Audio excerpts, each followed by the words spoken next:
Ya karena di situ tempat maksiat. Selama ini yang kita lihat teroris kan yang bercadar, ya kan, ingat gak yang bom yang di Surabaya pakai cadar? Ternyata di dalam cadarnya, di dalam bajunya itu ada bom. Ya kita takut lah.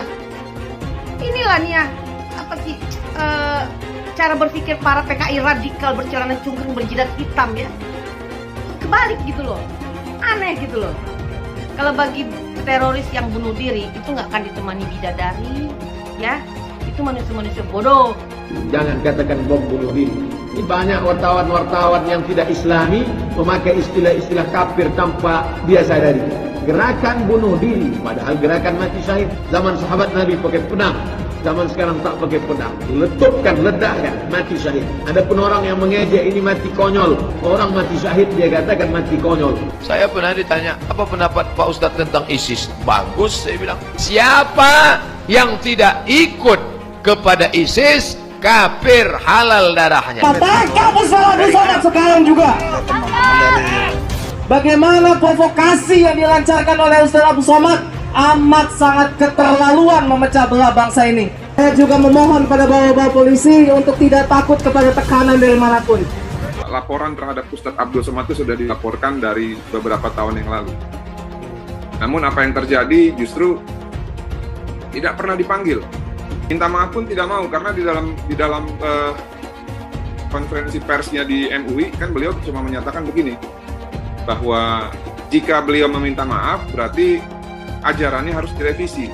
Ternyata Pak Somad boro-boro diproses, dipanggil saja tidak gitu loh. Makruh hukumnya menengok tiang listrik yang berbentuk salib karena dikhawatirkan hati goncang.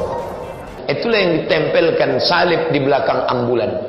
Kalau masjid kita punya ambulan, balik dari sini ambil pilok itu lambang yang ada di ambulan, ganti dengan bulan sabit. Siapa yang ikut-ikut tradisi suatu kaum, maka dia bagian dari kaum itu.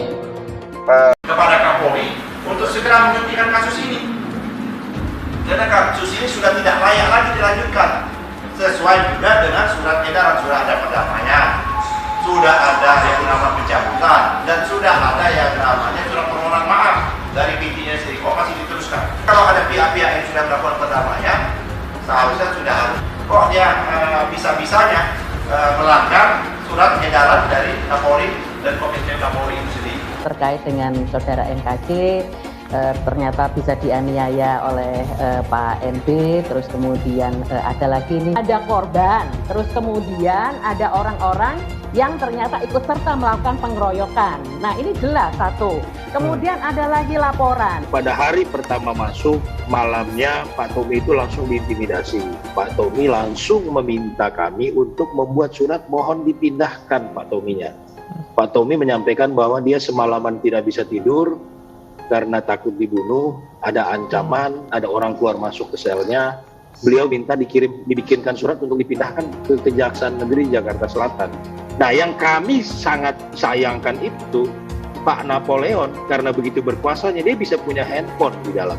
Dia bisa merekam sesuka hatinya. Keluar masuk ke sel orang saat ditahan itulah ada pengancaman sehingga disuruh berbicara sesuai dengan apa yang diinginkan karena beliau berada di bawah tekanan. Jadi nggak ada intimidasi dan apalagi ada isu-isu melakukan pembunuhan dan sebagainya. Kok orang dia datang itu adalah minta ketemu itu adalah Tommy Sumardi. Keki itu sudah mengucapkan terima kasih dengan Pak Napoleon Bonaparte dengan surat pernyataan yang dibuat dan sebagainya. Bahkan Keki sendiri itu sudah mencabut laporan pengaduannya. Justru banyak sekali orang yang merasa ya terbantu kan terselamatkan. Dengan maksudnya Napoleon di sana seperti itu, termasuk saudara Kiki sendiri.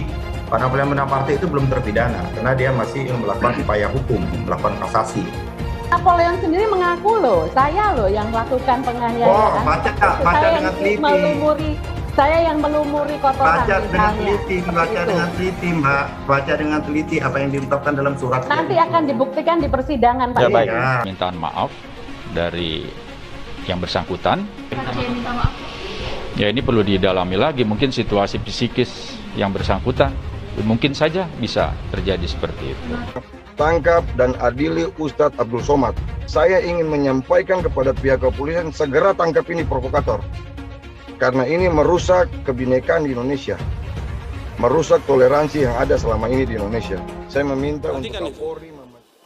Ini banyak seperti ini.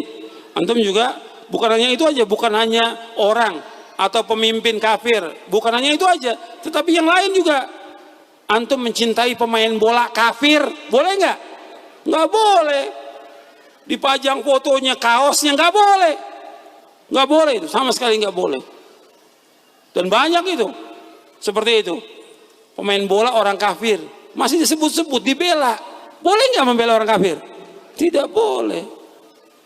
Nggak boleh loyal kepada mereka selama-lamanya. Ini akidah, pembahasannya dalam akidah al-wala wal bara.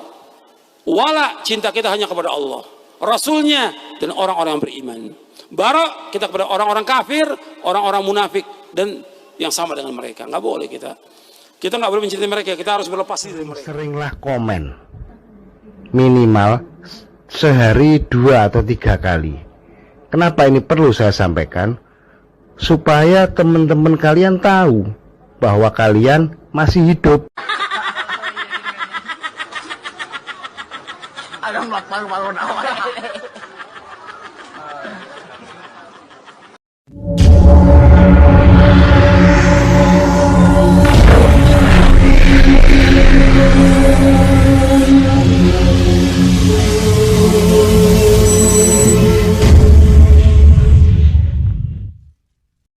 Kenapa belakangan ini aku susah tidur lah ya?